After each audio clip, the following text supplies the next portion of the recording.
नमस्कार दोस्तों, हर घर होम्योपैथी चैनल में आपका स्वागत है। दोस्तों, पिछले वीडियो में हमने बात किया था मेंसेस के बारे में, जिसमें डिस्मेनोरिया, मीनोरेजिया इसके बारे में हमने बात की। इसी तरह महिलाओं के जीवन में एक और माइलस्टोन्स होते हैं जो पीरियड से ही संबंधित होता है, जब उनका पीरियड बंद होने को होता है, जिसको हम कहते हैं मीनोपॉज, रजोनिवृत्ति। तो ये भी एक अहम पड़ाव होता है महिलाओं के जीवन के अंदर।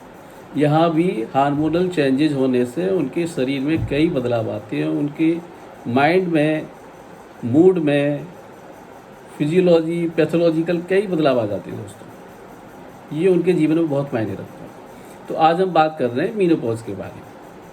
तो मीनोपॉज क्या होता है? जब महिलाओं की उम्र 40 से 50 साल के बीच में आ जाती है, तो उनको धीरे धीरे पीरियड जो है, जो पहले हर महीने होता था, वो कभी 2 महीने, कभी 3 महीने, कभी 6 महीने इस तरह होने लगता है। और धीरे धीरे करके कई महीने बीत जाते हैं, पीरियड आना बंद हो जाता है।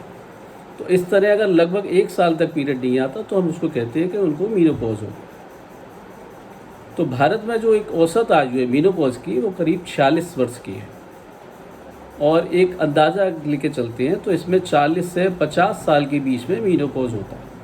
ये अपनी अपनी फैमिली हिस्ट्री पर भी डिपेंड करता है, उसमें जो हार्मोनल बदलाव आता है उसके ऊपर डिपेंड करता है। कुछ लोगों को अगर 40 से पहले हो जाता है तो उसको अर्ली मीनोपॉज कहते हैं। तो मीनोपॉज पीरियड का 12 महीने तक नहा आना, तो उसको हम कहते हैं कि उनको मीनोपॉज हो गया, रजोनिवृत्ति हो गई। तो जहाँ तक तो ठीक है, लेकिन उसके साथ साथ बहुत सारे शरीर के अंदर बदलाव भी आने शुरू हो जाते हैं मीनोपॉज के अर्ली पीरियड के अंदर।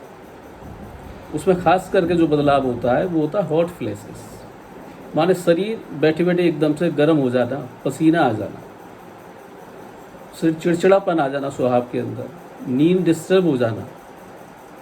और जो एक और बात है वो है वेजाइनल ड्राइनेस। तो कभी कभी इस अवस्था में जब संबंध बनाते हैं फीमेल पार्टनर्स जब, तो उनको जो क्वेश्चन है, जो संबंध बनाते हैं, वो दर्द, उसमें दर्द होता है, पेनफुल होती है, वो वेजाइनल ड्राइनेस की वजह से। तो इसकी वजह से भी उनके स्वभाव में बदलाव आ जाता है, उनको चिड़चिड़ापन आना, डिप्रेशन होना, एंजाइटी होना, ये सारी चीज़ें आती हैं। तो होम्योपैथी का उसमें क्या रोल है दोस्तों? जैसा हमने पहले भी कहा, होम्योपैथी के अंदर इतनी सारी रेंज है दवाओं की जो महिलाओं की प्रॉब्लम के लिए बहुत ही फ़ायदा करती है, और बिना किसी साइड इफ़ेक्ट्स के उनकी उन समस्याओं का निवारण भी करती है दोस्तों। पीरियड शुरू होने से लेकर प्रेगनेंसी, डिलीवरी के बाद पोस्टपार्टम हीमरेज, अगर वो कंडीशन भी आ रही है डिलीवरी के समय, और डिलीवरी के बाद जिन लोगों का पेट बढ़ जाता है, बेली बढ़ जाती है, उसको नॉर्मल करना है, यूट्रस के साइज़ को नॉर्मल करना है, जिसको सब इन्वॉल्यूशन ऑफ यूट्रस बोलते हैं, और फिर मीनोपॉज। इन सारी कंडीशन के लिए होम्योपैथी के अंदर एक से एक दवा उपलब्ध है दोस्तों। बस उनकी जानकारी की ज़रूरत है। आप अपने डॉक्टर के पास जाइए, उसको कंसल्ट करिए, फुल डिटेल दीजिए। और अगर साथ में आप कोई एलोपैथिक दवा भी खा रहे हैं, अगर जैसे पिछले एपिसोड में हमने आपको डिस्कस करा था मेनोरेजिया है उसमें, या मेट्रोरेजिया है, अगर वहाँ कोई हार्मोनल ट्रीटमेंट आपकी डॉक्टर, एलोपैथिक डॉक्टर आपको देती है, तो होम्योपैथिक दवा के साथ आप उसको कंटिन्यू कर सकते हैं, उसमें कोई दिक्कत नहीं। लेकिन साथ में अगर आप होम्योपैथिक दवा खाएंगे तो वो हार्मोनल ट्रीटमेंट भी आपको लंबे समय तक नहीं लेना पड़ेगा। ठीक, तो आइए दोस्तों हम बात करते हैं मीनोपॉज के बारे में, उसके साथ साथ जो सिम्टम्स आते हैं बॉडी के अंदर, उसमें होम्योपैथी क्या काम करती है। तो इसमें जैसा हमने बताया कि वेजाइनल ड्राइनेस होती है, तो उसके लिए होम्योपैथी में हम लोग जो दवा यूज़ करते हैं वो जैसे कि नेट्रम्योर, लाइकोपोडिन। एलोपैथी में वहाँ कुछ हार्मोनल ट्रीटमेंट दिया जाता है, ईस्ट्रोजन या लुब्रिकेट्स दिए जाते हैं, तो उसको भी साथ में इस्तेमाल किया जा सकता है, उसमें कोई दिक्कत नहीं। लेकिन होम्योपैथिक दवा से आपको लंबे समय उसको यूज़ नहीं करना पड़ेगा। अब कुछ लोगों को एंजाइटी हो जाती है मीनोपोजल एज में, प्री मेनोपॉज में, उनके लिए हम जैसे एकोनाइट है, आर्सेनिक है, ऐसी दवाएं यूज़ करते हैं। उसकी नींद डिस्टर्ब हो जाती है, नींद नहीं आती है, तो उसके लिए हम कॉफ़िया इस्तेमाल कर सकते हैं। कुछ को ब्रेस्ट एनलार्जमेंट, जब ब्रेस्ट में पेन होता है, उसके लिए हम सैंग्विनेरिया इस्तेमाल करते हैं। हथेली में, तलुओं में जलन होने लगती है इस समय में, उसके लिए सल्फ़र इस्तेमाल करते हैं। या फैंटिक फिट्स भी कभी कभी आते हैं, इससे हिस्टेरिकल होते हैं, उसके लिए इग्नेशिया और नक्स मॉस्केटा ये दवा यूज़ की जाती है। कभी कभी क्या होता है कि ब्लीडिंग बहुत हैवी हो जाती है, एकदम से ब्लीडिंग होती है, बहुत हैवी ब्लीडिंग होती है, तो ऐसे मरीज़ों में हम लोग argentum met, cimicifuga, medorrhinum, plumbum met, trillium pendulum और अस्टिलागो, इस तरह की मेडिसिन से, और भी कई मेडिसिन है जो खास मेडिसिन है वो हमने आपको बताई है। तो सिम्टम के आधार पर उन दवाओं को हम यूज़ करते हैं। इसके अलावा बैठे बैठे जैसे फ्लशिंग हो जाना, एकदम से बॉडी गर्म हो जाना, पसीना आ जाना, घबराहट हो जाना, तो उसके लिए बहुत ही स्पेसिफिक मेडिसिन होम्योपैथी के अंदर है एमिल नाइट्रोजन।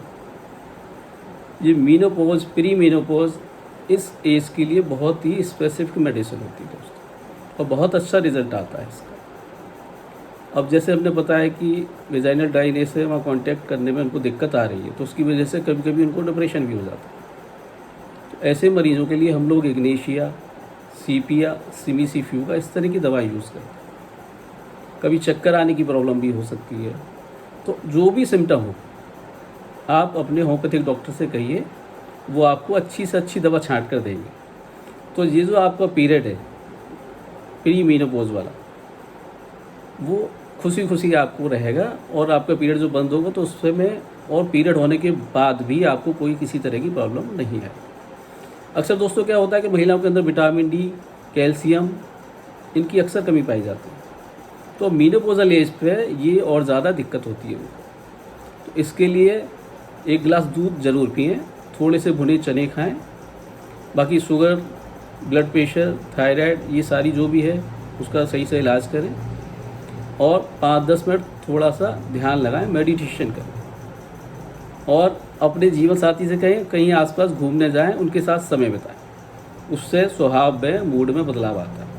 ये एक ऐसी एज होती है जो मिडिल एज होती है, 40-45 साल की जो एज होती है, इसमें आदमी के ऊपर जिम्मेदारियां ज़्यादा होती हैं। तो दवा का अपना रोल होता है दोस्तों, लेकिन इस समय अगर हस्बैंड वाइफ अपना एक दूसरे के साथ अच्छा क्वालिटी टाइम स्पेंड करते हैं, एक दूसरे से अपनी समस्याओं को शेयर करते हैं, खुल के बताते हैं, तो उनकी बहुत सारी समस्याओं का निदान बिना दवा के भी हो जाता है। तो इसीलिए ये वीडियो बनाए दोस्तों, आप लोगों का इससे फ़ायदा हो, और आगे लोग उसको आपसे लोग शेयर करिएगा। धन्यवाद।